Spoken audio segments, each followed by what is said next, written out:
Hello बच्चों। देखिए, ये फ्रिक्शन फोर्स का एक प्रॉब्लम है। इसमें दो ब्लॉक दिए हुए हैं, कैपिटल एम और एक स्मॉल एम है। और इस लार्ज ब्लॉक एम के और ग्राउंड के बीच में एक फ्रिक्शन एग्जिस्ट कर रहा है and the coefficient of friction is 0.25 and other surfaces are frictionless. So basically यहीं पर केवल फ्रिक्शन लग रहा है।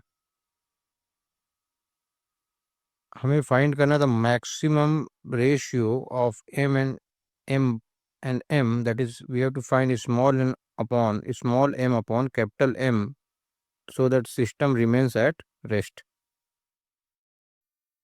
So देखिए कि इस ब्लॉक को हम देखते हैं पहले। तो अगर इस ब्लॉक को हम देखें तो इस पर क्या क्या फोर्सेस लग रहे हैं, पहले उसको कंसिडर कर लें। और स्मॉल ब्लॉक को देखें और इस पर क्या क्या फोर्सेस लग रहे हैं उसको कंसिडर कर लें। तो पहले लार्ज ब्लॉक को देखते हैं। तो लार्ज ब्लॉक के ऊपर देखिए क्या क्या फोर्सेस लग रहे हैं। एक तो ये जो स्ट्रिंग है, pulley is attach to this large block, so ये टेंशन जो होगा इस स्ट्रिंग का वो भी इसको पुल करेगा। और ये जो टेंशन है स्ट्रिंग का वो नीचे की तरफ वेज ब्लॉक के ऊपर लगेगा। अब एक तो उसका वेट लग रहा है mg, एक नॉर्मल लग रहा है n और एक लग रहा है फ्रिक्शन। ठीक है।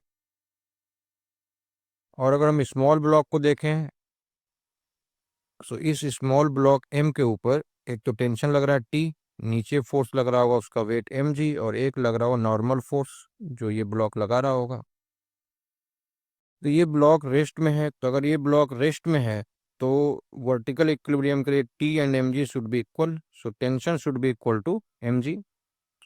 और इस डायरेक्शन में देखिए कि कोई और फोर्स नहीं है एक्सेप्ट द नॉर्मल फोर्स।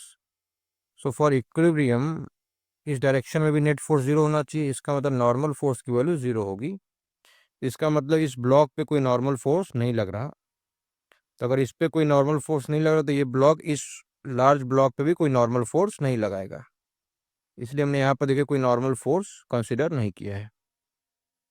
तो एक तो ये टेंशन फोर्सेज आ गए, है ना, एक नॉर्मल आ गया, एक mg इसका वेट नीचे की तरफ, और फ्रिक्शन आ गया इस डायरेक्शन में, क्योंकि ये टेंशन जो होगा वो एक tendency, relative motion tendency create करेगा इस डायरेक्शन में।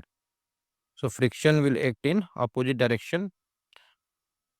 सो अब देखिए for vertical equilibrium of this block normal should be equal to mg plus t, but t is equal to mg, small mg। So अगर t की जगह स्मॉल mg पुट करें तो नॉर्मल की ये वैल्यू निकल के आ जाएगी। और दूसरी बात देखिए, for horizontal equilibrium this friction should be equal to tension. और टेंशन किसके बराबर है, tension is equal to mg। So friction की वैल्यू यहाँ से निकल के mg के बराबर आ गई। सो नॉर्मल की वैल्यू आ गई capital M plus small m into g, and friction की वैल्यू आ गई स्मॉल m इंटू जी।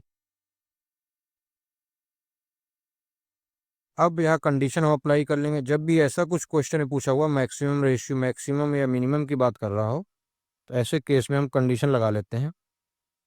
तो ये हम यहाँ पर कंडीशन अप्लाई कर लेंगे कि F is less or equal to mu N.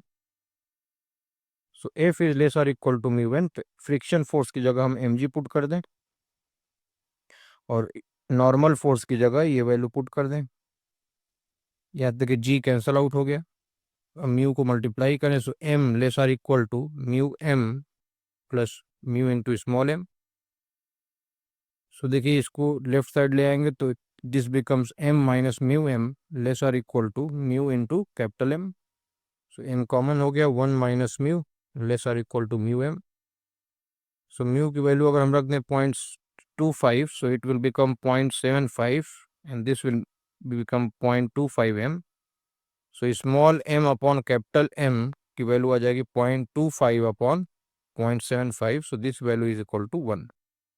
So small m by capital M का जो रेशियो होगा that will be less or equal to 1/3, यानी रेशियो की जो मैक्सिमम वैल्यू होगी दैट वैल्यू विल बी 1/3। तो this is the correct answer. Thank you.